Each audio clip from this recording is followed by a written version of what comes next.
Welcome to the Hobby Jogger Podcast, where elite athletes and ham and eggers lace up their stories. We explore the common ground that running creates, from the world-class runner to the hobbyist hitting the pavement, trail, or treadmill. Expect a blend of inspiration, laughter, and the shared joy that makes every step count. Join us on this journey where every run is a story worth sharing.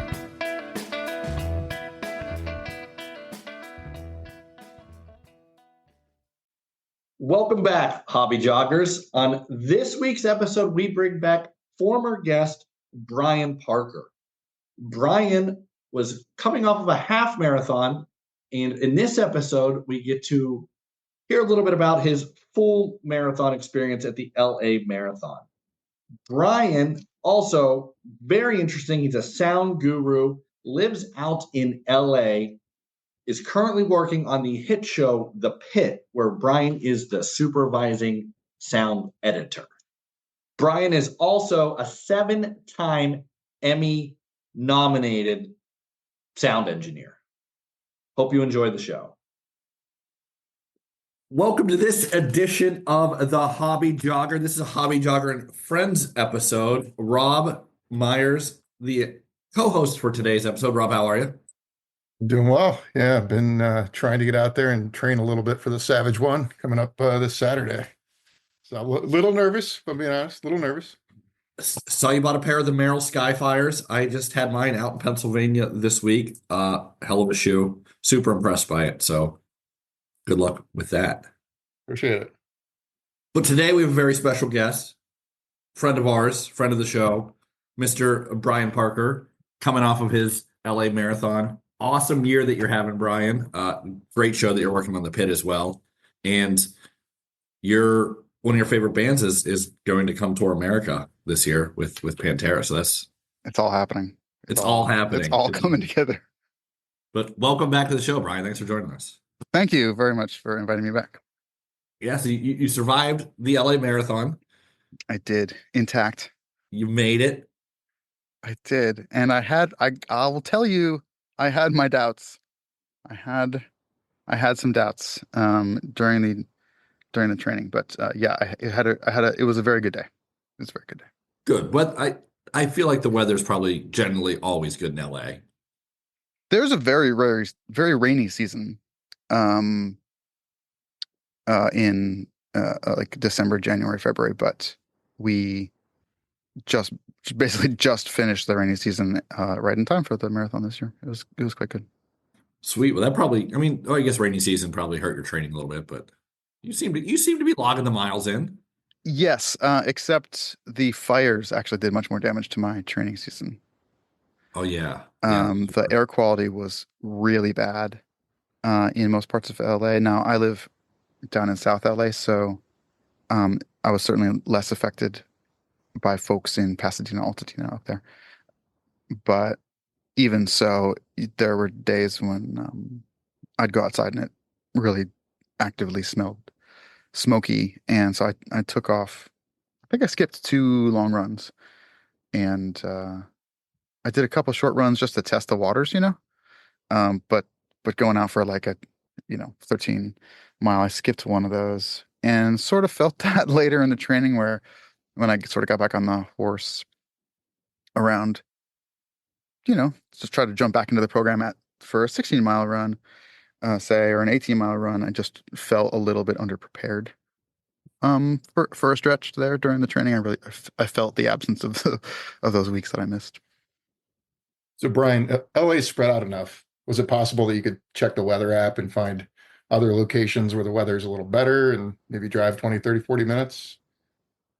Not really. The winds, according to my understanding, that made those fires so devastating, if you were to look on the fire maps, the winds, the Santa Ana winds, basically went straight from Altadena through my house down to Long Beach. So they were carrying a lot of broken dreams from those fires all the way down to anywhere that I would consider running. So I guess that I probably could have driven way far inland to get away from it. I didn't really, I guess yeah, it would have been a big lift to get somewhere unaffected. The whole region was affected. And I'm sure it was changing, day to day. Some Yes. days were better than others. Yeah. Yes, for sure. And there were days I would walk out and just there's just a layer of ash, on the windshield of my car that I knew I had cleaned the previous day. So I was like, well, that's the stuff I didn't breathe in by not running yesterday. So I don't know. There's a motivation thing there and a longer term health out of the thing. Anyway, yeah, I lost some weeks, but I feel like I applied my remaining weeks as best I could, Yeah, there's always, that's very unfortunate. The fires goes without saying, but there's always setbacks in training. Something hurts, the hip hurts, the knee hurts, the ankle hurts, and Yeah, I mean, it felt, I certainly didn't spend any of my time complaining about such a thing to anybody here because yeah, I know multiple people who lost their houses, a very small thing to have go wrong in my life, compared to some people I care about a lot, yeah. That was tragic out there. What happened, and very, very unfortunate. But glad that you were safe and doing well, and got your marathon training in and got to finish the LA marathon. Did you hit the wall at all? Did you find the wall and did you hit it? Fascinating thing. I did not hit a wall. I was concerned about such, as you might imagine. My longest training on was 20 miles. And at 16 miles, two things happened at the same time. One, my phone battery died, so my music stopped, which is very bad for me, as you know. Oh no, that's the worst. And number two, I hit the wall. I mean, I had a hard time when I stopped because my phone battery was depleted, and I tried to investigate that for a minute. When I started to walk again, I had a hard time walking in a straight line, and my brain did not feel good. So according to my limited understanding, I would say I hit the wall. To me, that's what the wall means. Yeah, it sounds like a wall. And I think that I was just way, way, way underdoing the fueling, and I wasn't giving enough consideration to electrolytes. I wasn't replenishing my salts enough, and that was at 16 miles. And then the rest of that 20 miles was like trying to push through it, walking for 400 meters and then trying to running for just under a mile, just pushing, just trying to figure out what I was feeling. Because all the stuff about the aspects that I think contributed to that didn't really occur. I wasn't in the brain space to process that information.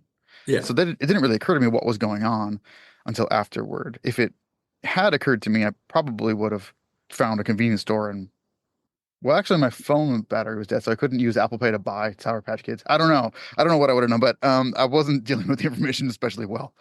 So after feeling very weird about my commitment to the marathon for the next week, I decided to just pursue, and start the taper and see how much more information I could get about that thing, really try and get everything I could out of like a 120-minute run and a 10-mile run and did some more reading. And I think I was just under fueling. I think I was just taking in half the calories that I should have. Because since this was my first marathon, the very notion of there being a fixed amount of glycogen you can possibly store in your legs, in your muscles, that's this like starting thing that you're always using your whole life that you could run out of, like never really occurred to me in a useful way. Like I'd heard people talk about this concept before, but I think you really need to feel it for the lesson to land. I don't need to tell you, I've learned the lesson more than once, unfortunately, and you're right. You were definitely underfueled, and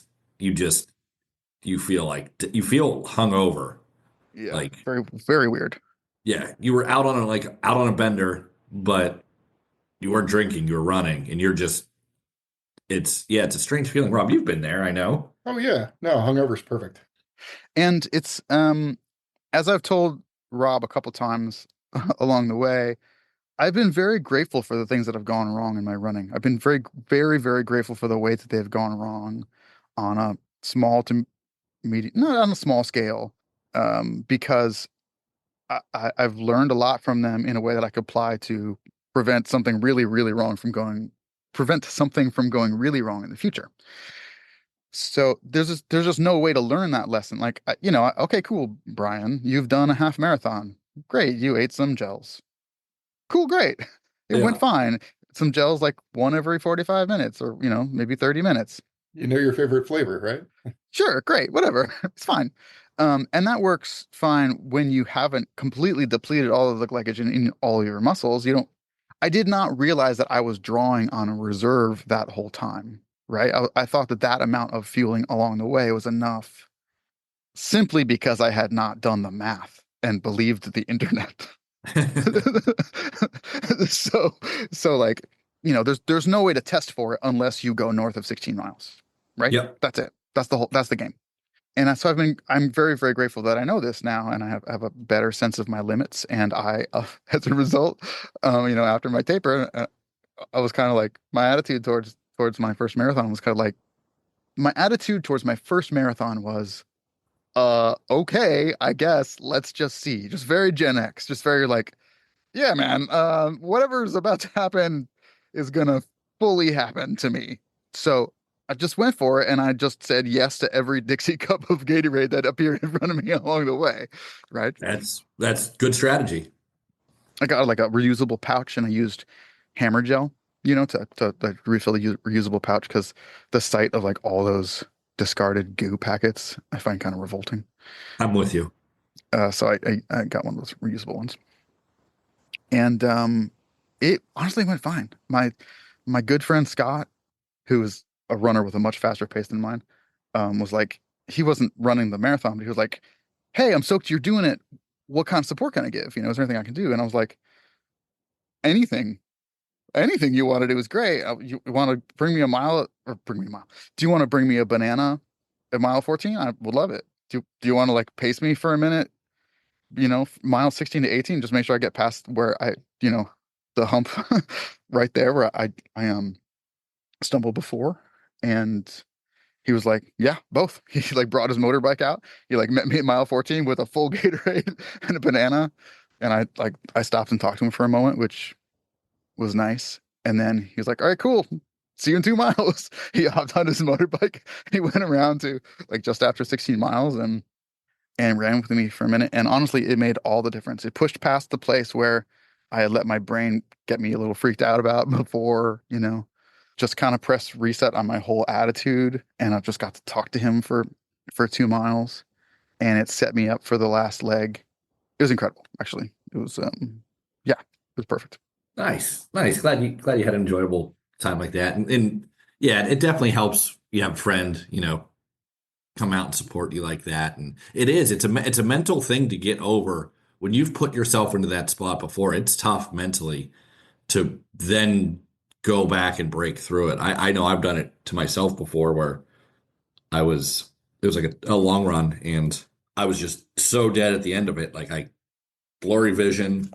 I got myself to the nearest 7-Eleven. I just went to the Gatorade cooler, chugged one, chugged the other one. The poor kid behind there is like looking at me like, "Dude, are you like, what are you on?" Like, are you on Did you pay for them, or did you drink them? You stand at the cooler drinking them? at the cooler? Then I went up and paid for the two empty. I learned that mistake. I was like, oh, I almost passed out in the 7-Eleven. The poor kid was like, "Dude, are you?" 'Cause it's like 11 a.m. I was up pretty early, so it's like, he's like, "It's too early for the drunks to be out. What are you? Are you okay?" I was like, "Yeah, dude, I'm." Now, were you at what you projected to be the end of your run, or did you have to stop earlier than your projected mileage at that convenience store? I was done. I got back to my car. I got my car and stopped at the 7-Eleven at the bottom of the hill. I'm 2 miles from home. 7-Eleven's about a quarter mile from where I was parked, and I didn't think I could make it home. I wasn't sure I could make it home. Dude, are those calculations fascinating? You're like, my legs are okay. My head, like, is it dangerous to drive? Yeah. Oh, you're doing all that little math. In my particular situation, because my phone was dead, I didn't have my wallet with me, so I couldn't like call anybody for help due to like, capitalism. I couldn't like buy any help. So I'm like, all right, so I'm 4 miles away.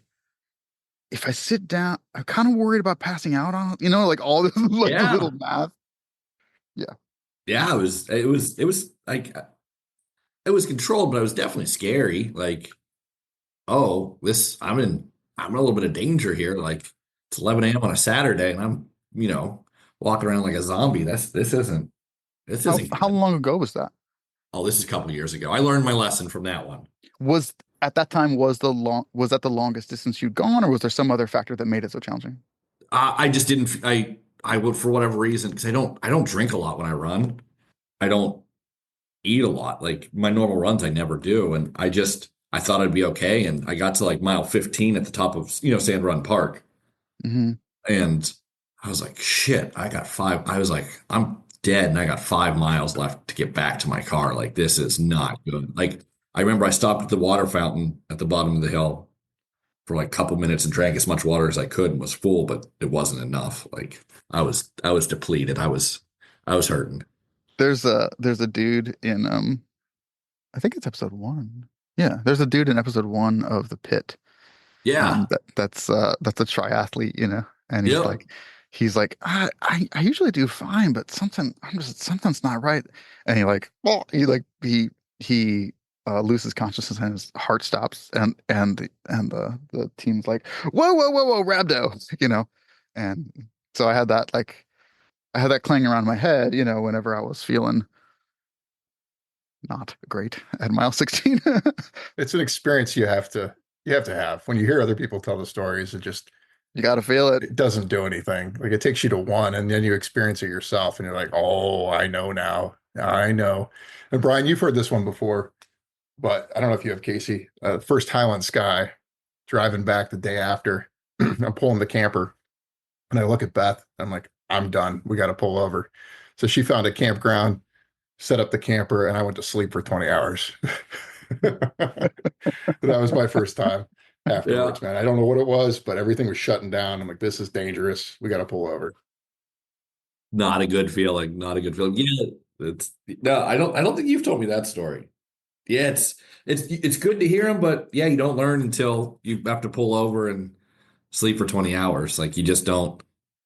Yeah, all we can do is like put our hand on the stove gently, and just like try and test ourselves in a way that doesn't do any real damage. Yeah. Yeah, yeah, I guess yeah, just slightly get close to the fire and hope you don't fully burn yourself was it's a good. I mean, the other option is to not do it again, right? Did you flinch the next time you passed 15 miles? No, because I then got it went through my head like, hey, you need to drink more water, Yeah. salts, and actually eat something, especially if it's warm out. Like it, I'm stubborn, and it did teach me a pretty good lesson. So, but now I do like anytime I get above 15 miles, I like it because it's not often that I go that far that I get to feel that like practice, I guess, Yeah. making sure, and then I get more confidence as I go. So, And that's so important. It's so important. I mean, fueling's number one. The worst answer I've ever been given when I asked someone, so what's your fueling strategy? Are you a gel guy? What are you doing? And he told me, he goes, well, I'll probably eat when I'm hungry. Too late now. Too late now. We'll see how many miles you get. yep. Yeah, you gotta stay ahead of it. But yeah, like Brian, your strategy, pretty common one, I think. Every aid station gets some Gatorade because that's some calories, that's some salt, and that's some liquid replenishing what your body's going to lose over the next 4, 5, 6 hours or whatever your journey takes. Yeah, I mean, I've yet to figure out what the downside is to overfuel. I'm sure it's there. I'm sure it's gut issues or something. I haven't overfueled for one of these real long runs. Well, for me, really long. You feel better probably. Well, what does it look like if you got too many calories and too much salt and too much water? You have to pee? I don't know. Okay. Yeah, that's so in our space now, like the trail running, that's like a trending thing is like over saturating your body where like these people are now taking I'm going to say the wrong numbers because I am, but it's like we'll say 140 grams of carbs an hour. Oh gosh. There, yeah, that's a lot. That's quite a bit. But I don't know. I guess GI issues could be a possible downside drinking that much. I guess, but with no fiber, I don't know. I don't know. I mean, it's something, but that's the thing is that on either end of the spectrum, this is something that sort of dumb, but it's going to be something that's going to be interesting for me to experiment with now. I'm probably not going to experiment with the low side, if I'm being honest. I didn't like it. No, you learned your lesson. but but it's information you can only get north of, for me, north of 16 miles. Okay, so compared to what I was taking before, I got some data points from the before, like a very, very messy 20-mile run, a kind of blech 18-mile run. That's on one side of the spectrum. And then the other side of the spectrum, a bunch of extremely gracious, cheering people handing me Gatorade for 26.2 miles. So I want to fill in some more data in there. Like how many grams of carbs roughly does it take to not feel that other way? Because like I said before, I was under feeling so much. I was probably only taking in 45 carbs an hour before, and it seems much more like let's start with double that. Yeah, I think 90 seems like a good number. That's kind of where I've settled. Is I try 90. It's a lot to carry though in a non-race, in a non-sanctioned event. It's a lot to carry with you. For us, because we have the packs for trail running. So what I'll do is, you start out with your 2 bottles. I think I'd have to look at the package, see what they are, but like 2 scoops, I want to say it's 90 grams of carbs in the Never Second drink mix. But then I take 2 extra flasks with me that already have 2 scoops loaded into them. Mm-hmm. So that at an aid station, I can just pull them out, put water in them, and then I have gels as well. So that's tight. So you don't carry the weight, you don't mix them. You just put the powder in the empty flasks. Yep. Killer. Yeah. So then I get to, mile 15 to refill. And I take a handheld with me too, to start out with for a little bit extra. But then I can just stow that away. Once I go through that one first, I can stow that away and I'll squeeze a gel in that one at the half, fill up the 2, and then I'm back fully loaded. And so we have that, a vest to carry. A lot of road runners don't carry that. So I don't know where they put the gels. Rob, do you know? Like they stick them in their pockets. And I mean, some of these shorts today have like 6 or 7 pockets. You're probably walking around with an extra 5 pounds around your waist. That's true. Annie's got she's gone right now, but she has a belt that it's pretty thick and you could stash like all sorts of stuff in there. I was going to use it one day, but ended up taking the vest. I need to use it, take it for a spin. But yeah, she could stash like all sorts of snacks and like basically a lunch in that thing. So as long as it keeps it like tight against your body so it isn't like shaking around while you run, I can see that. That's the problem. It's so hard to figure that out. No matter what you do, it's still going to move around a little bit. Yeah, it's the bouncing on the chest, like when you're starting out with the 2 liters of water. It's a little bit to get used to, but once you tie them down in there, like, what are you gonna do? Like, at least it's mixing it up for you, I guess. Do you have a favorite kind of vest for that? I mean, I guess I could probably look up what you said on WeViews, but do you do you have like a style or a brand, like a favorite kind? Because I'm just getting into the vesting now. Yeah. I don't like I have a belt I don't like at all. I just got whatever was at the running store for a vest, and it seems like fine. But I'm curious. I use just a Solomon. I forget Solomon something. Rob, what do you use?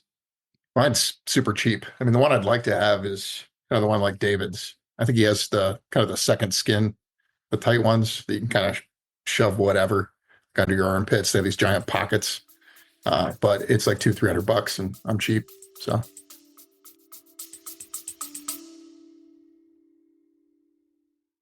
Hey folks, if you're loving the stories, tips, and laughs we're dishing out, make sure you don't miss an episode. Hit that subscribe button so you're the first to know when a new episode drops. And hey, if you've got a second, why not leave us a review? Your feedback helps us improve and keeps this running community growing. Lace up, hit subscribe, and let's get back into the show. Get a lot of use out of them. I don't think I paid that much for mine, but It's nice. I was up in the mountains of Pennsylvania this past weekend, and I knew it was kind of going to rain, and it was a little bit chilly. So I took a jacket with me in the back. Yeah. If something goes wrong, I have a jacket with me. I feel a little bit, better. Plenty of storage space. Oh, dude, totally off topic. Yeah. And I apologize. I got to the finish line of the LA Marathon, and like, they give you your banana and stuff, and someone's just pulling off, foil emergency blankets like off a roll and handing them to everybody, and I was like, I kind of wanted to stop me, like, excuse me, sir, I'm Bryan. I'm curious about basically everything. What's this for? But instead, I just took one and put it on, and and I was still like, my heart was still thumping. I was still warm. I was still like, engaged, and still, I'm just hot, right? I step into the shade, and like, just like the wetness of being sweaty and the heart rate dropping. I was like, oh my God. Oh my God. Like, this blanket isn't the best friend I've ever had right now. It's something I like hadn't planned for. That didn't come up in my half marathon or whatever. I was shocked at what a difference it made, and shuddering to think what I would have been going through if I didn't have this little piece of, this little emergency blanket. Yeah, the emergency blankets, it's even, it can be like 65 degrees. Yeah. And yeah, if you step into the shade and there's a little bit of a breeze, you're freezing. I washed it off. I'm gonna like take it with me in the future, in case I'm in a situation where I have to stop running and don't want to like shiver all the way home, because it was not subtle. Yeah. I mean, running has more accessories than Barbie dolls. I mean, there's so much that you could buy, or you could spend a couple $1,000 and still not buy everything. No, yeah, it's not a cheap hobby. They they lure you in with, oh, it's just throw on your shoes and go. It's yeah, got me good, got me real good. Yeah, oh, you need these shoes, you need this vest. Oh, get these socks. These socks are good. No, these are the ones. These are the socks. This is the one you want. No, no, no, not that other sock. No, that was last year's sock. 12 pairs later. Yeah. Yeah, You're still trying to find the perfect socks. I will tell you this much. I like my New Balance shoes, but with a little bit of distance on it, my feet swell up to in between two sizes. So I have to choose between a shoe that's too big and getting blisters on the side of my toes, or a shoe that's a little bit too small and messing up my toenails. Turns out I'm the jury's out. I'll send an update in the next couple weeks. I don't know how long it takes, but I might lose big toenails from this marathon. They're both purple. yeah, they're gone. Damn it. Goodbye. There's blisters under them, so I think that the layer of skin that's at the top of the blister that the nail is on is probably going to be like, okay, well, bye after this blister's done. So that's where I'm at. And I will say that the slightly thicker features sock, the trail features sock, makes the larger half size shoes fit basically perfect. So if I go with the thinner features, certainly the 11 is too big. The 10.5 feels fine walking around during the day, but after some running and they swell a little bit, makes the 10.5 too small. But the thicker sock with the 11 that felt too big with the thinner sock, is everybody following? I can draw a diagram if that helps. Yeah, that might. I use the same math. I know that math very well. Anyway, the thicker features trail sock helps you bridge the gap between two sizes, is my point. That's what I learned. Also, Vaseline before you put on the sock is I've eliminated Oh, word? 100% of blisters with Vaseline. On the side or on a whole toe or what? On your foot, I just put it on the whole foot. Because I used to The whole foot. You're just like, grease it up. because you don't know where you're going to get a hot spot. Okay. So I just, grease up the whole foot. I used to get them like on the sole of my foot. I haven't had a blister in years. What state are your toenails in? My toenails. Yeah, I lose those. Yeah. Okay.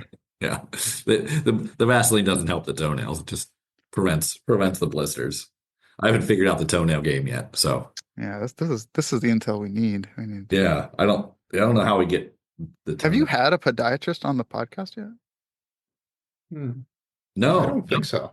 You know what, Casey? My cousin is a podiatrist. I'll reach out to him. Get it. Yeah, that'd be a fun podcast. It's a great idea, Bryan.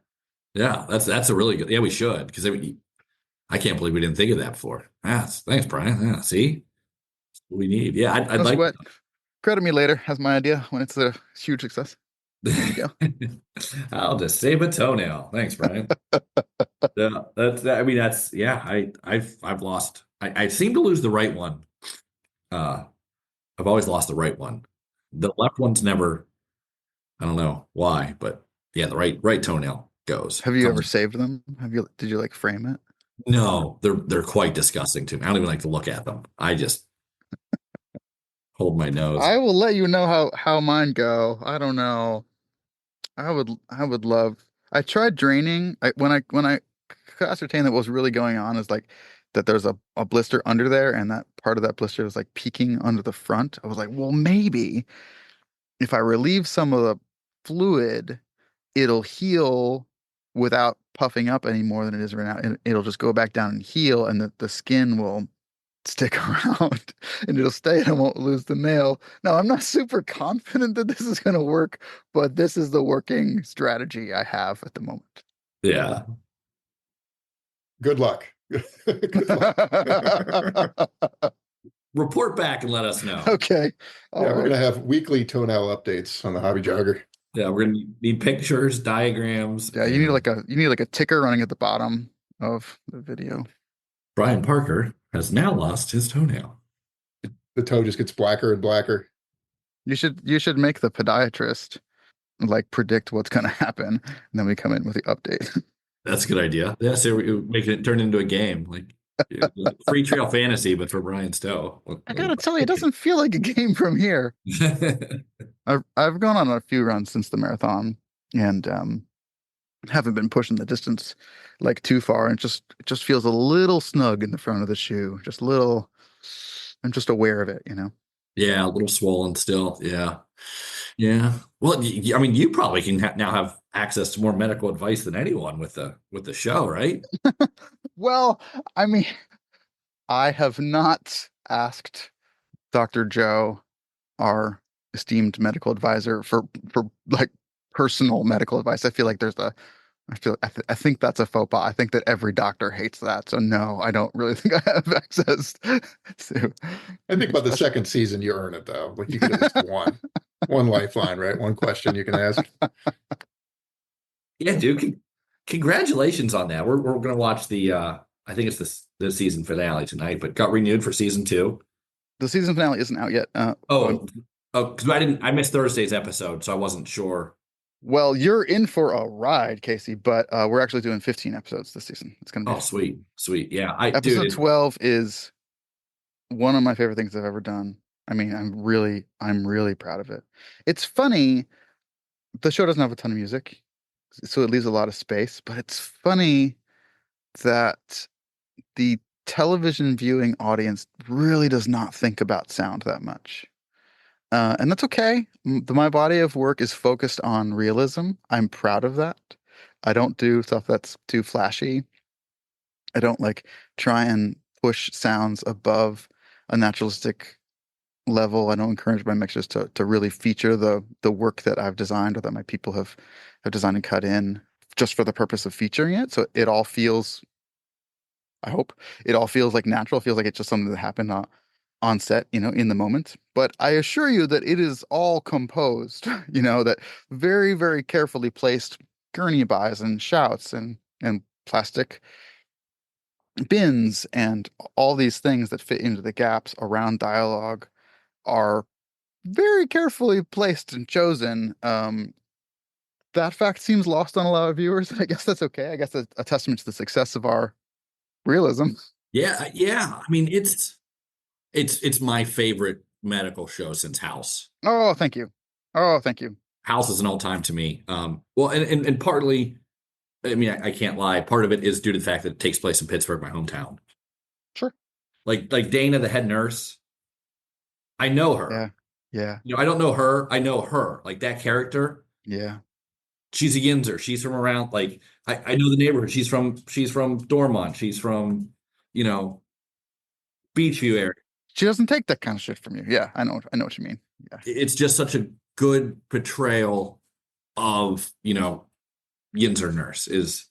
I think they do a very good job of including some Pittsburgh things. She did call someone a jack off. It should have been jag off. That's my Yeah, I know. only. It was close, I know. But she's awesome. Like I think she's my favorite character. At the end of, without spoiling anything for your listeners, at the end of episode 9, did you gasp? Did you audibly gasp? What was episode 9? Again, in the interest of not spoiling anything for your listeners, Yeah. that is where something happens to Dana specifically.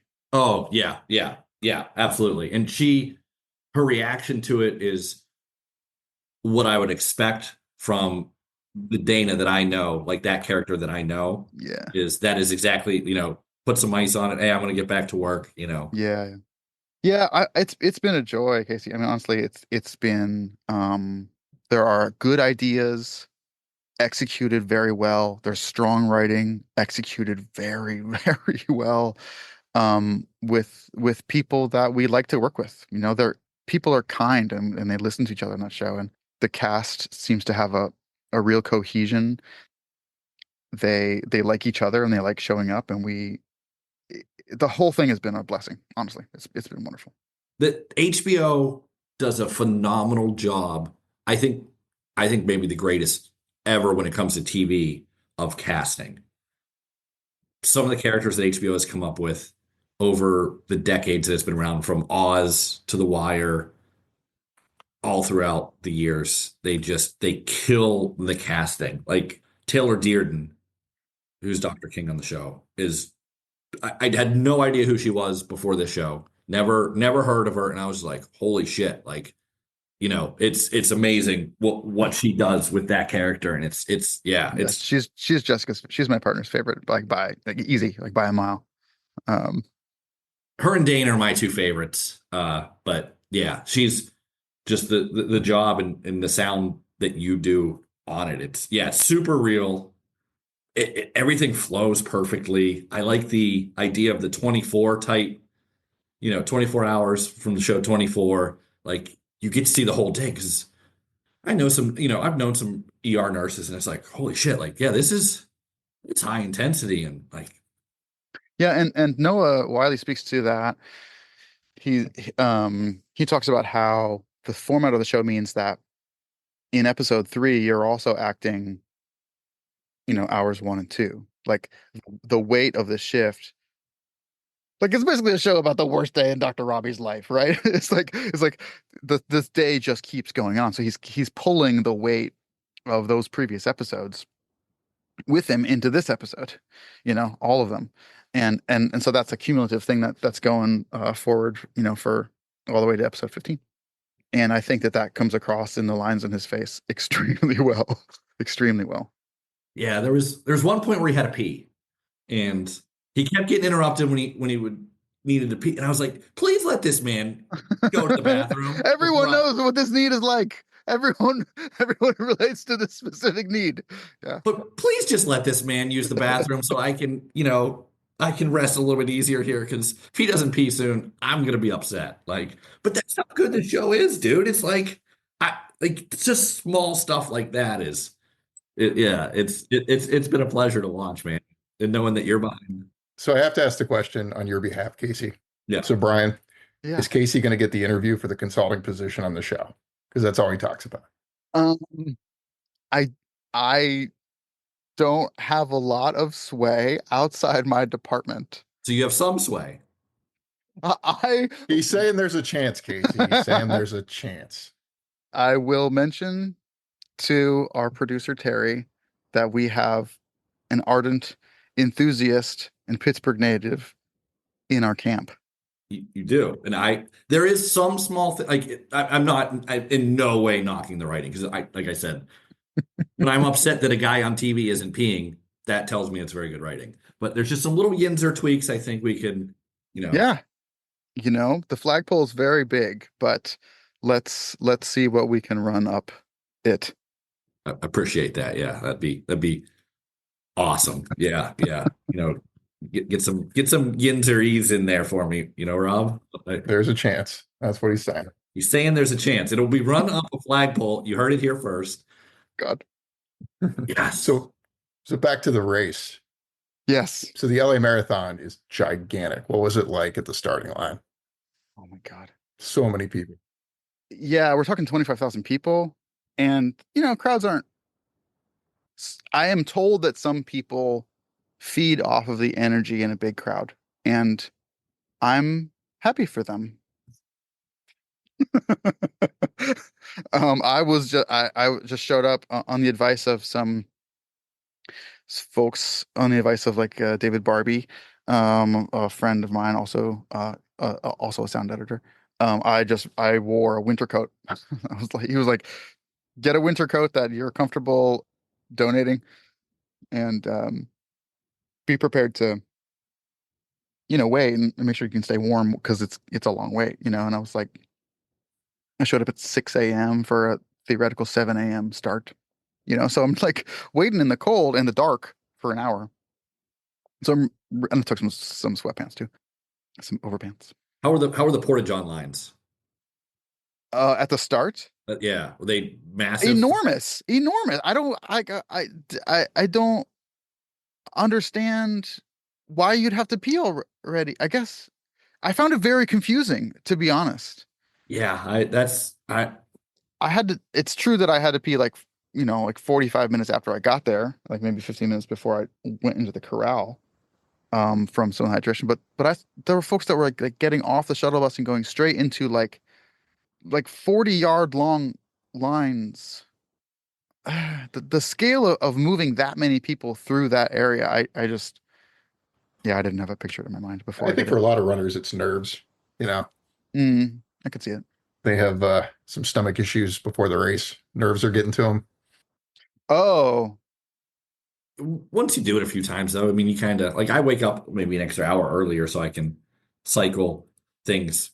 kale and coffee, bro. Yep, Apple, exactly. kale, and coffee. Can't go wrong. Yep, get it through. Get it going. Yep, before you leave the comfort of your own abode, wherever it is It's that not you're. if, but when, man. Yep. So that's my advice. Take the extra hour. Yeah, I was up at it's like 3:30 or 3:45 or something. That's tough, but yeah, the crowd for that. Rob, have you ever run something like that? No, nothing even close. Yeah, I mean, I did the Akron Marathon, but that wasn't like the LA Marathon. That's So what time did you leave the corral? Uh, what time did I cross the starting line? Yeah. Yeah. Yeah. 'Cause I know it was at least what, 20, 30 minutes after the first group. The elites left at 6:40, I think. I crossed at like 7:10-ish, somewhere around there. And yeah, I don't thrive on the energy of a lot of people, like a lot of runners packed in. That's not my favorite thing. I don't like it. I find the first mile, an exercise in pulling my mental energies in the right direction, and dodging people and being dodged and that whole thing, is a useful mental centering thing. I have to kind of disassociate from that whole thing. I really don't like it. But then once there's a little bit more space, a little bit of room to actually work, that only took, that only took 2 miles, a mile, maybe 1 mile, before I could feel like I could take full strides and not like worry about kicking somebody's heels, you know. Mostly downhill from Dodger Stadium because it starts like at Dodger Stadium for real. So it's downhill for like 2 miles, and then makes its way through downtown LA. And the cool thing about, for my particular experience, is that I've run the Dia de los Muertos 5K in Old Town, like Olvera Street near the Mission. I have run the Firecracker, either 10K or 5K in Chinatown. I've run like a turkey trot 10K, which is also downtown. And the marathon connected all those things. And so I got just a little, that like little familiar, ooh, like a little feeling. You come a corner and you're like, oh, I know where I am. I know this place. Like I've run here before. So I got to have that like a few times in a row, connecting all the dots between these various races that I'd run. And that was encouraging for me and something to, something to focus on visually in those early miles, which was cool.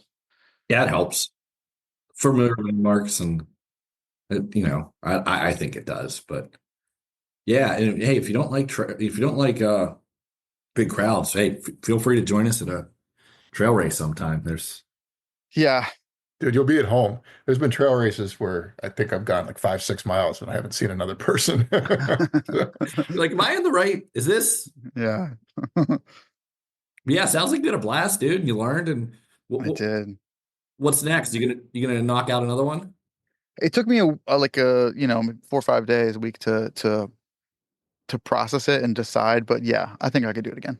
I think that if I were gonna, not if I were, I will do it again. And I think that what I'm going to do is I'm going to take the 18-week plan that I pursued this time and just back it up to 27 weeks, just like acknowledge that actually maybe I don't know. I'm gonna just give myself more time, just more recovery time. Just acknowledge that like after a 13-mile run, like 1 day recovery isn't really enough. Like I'm 44, so that's okay. It's okay to be 44. And as the mileage gets up there, the way that my knees feel afterwards, I need an extra recovery day, and I don't need to feel bad about that. I just need to plan for it and get back to filling in all the shorter runs in between, because what I ran into along the way was like, okay, cool. I find that the guided runs, not always guided, but I find the plan for Nike Run Club to be pretty useful, pretty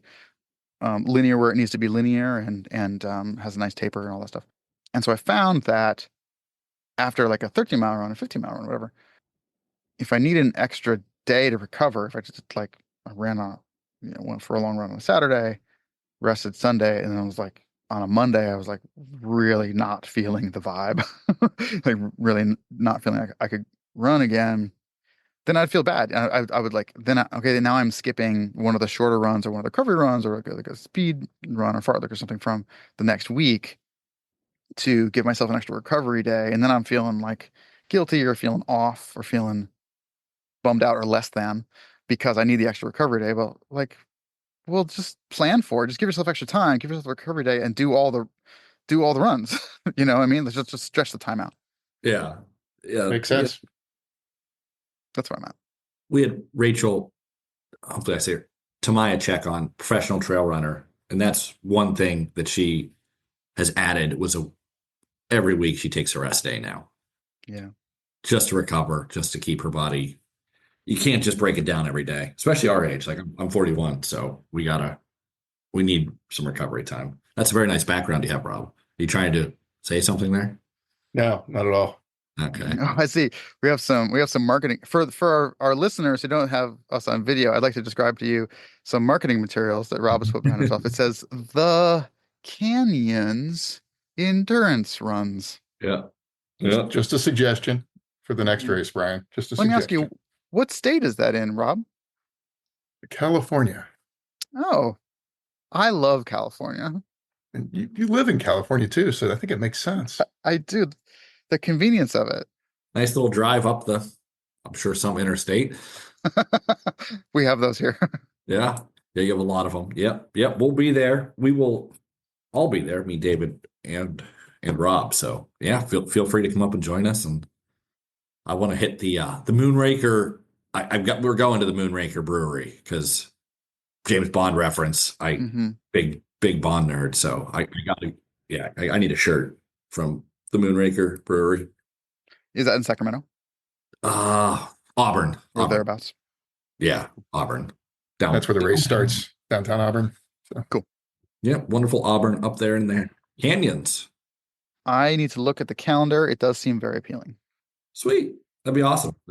I believe that they have a 25K. They do. Yeah.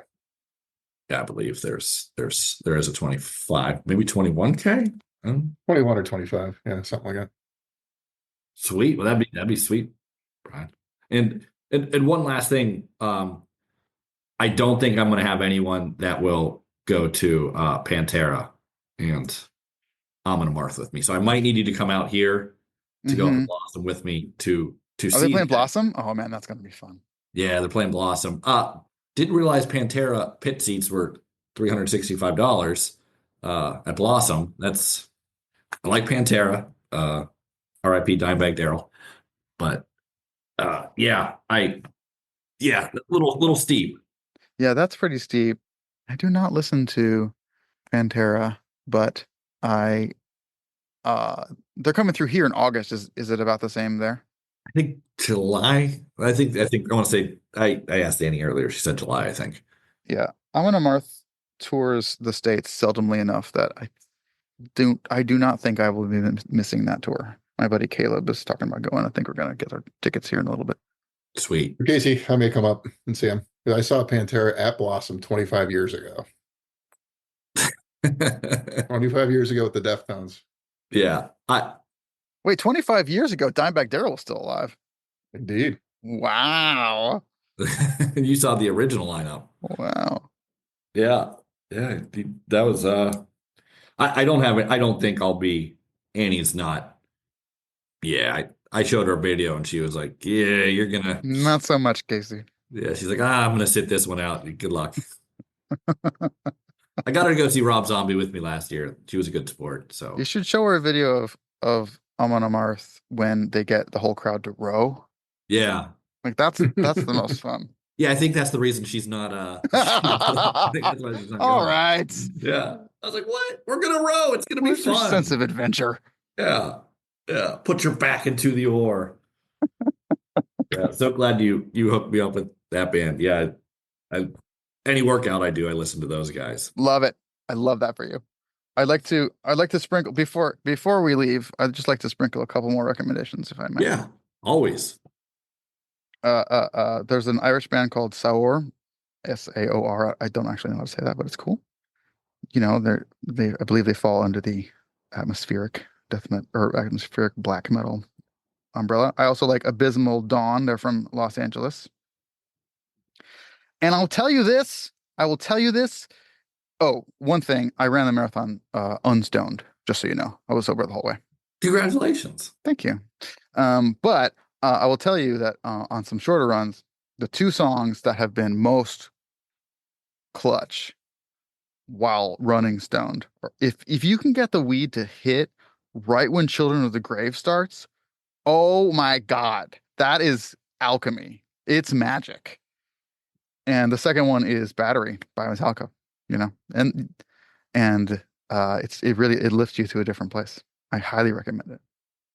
I will take those recommendations like I took the last recommendation. So I always appreciate your music recommendations, Bryan, and I certainly appreciate you taking time out of your busy day to come talk with Rob and I here. It's been great. Thank you so much for having me. Yeah, dude, thanks a lot. And best of luck on season 2 of The Pit. And I'll be watching. Hopefully, I might be on I might be a consultant, actually. It's possible, Rob. You heard it here first. Yinzer consultant. So thanks again. We appreciate you, dude. Say, hey, Bryan, where can our listeners find you? They can't. I already ran past them. They can't find me at all. How about on the interwebs? I mean, I don't know if they want to, but I am on Instagram for now at Bryan Van Bryan. It's mostly pictures of cats and dogs, so it's not really. Thanks a lot, man. We appreciate it. Thanks, y'all. This was fun.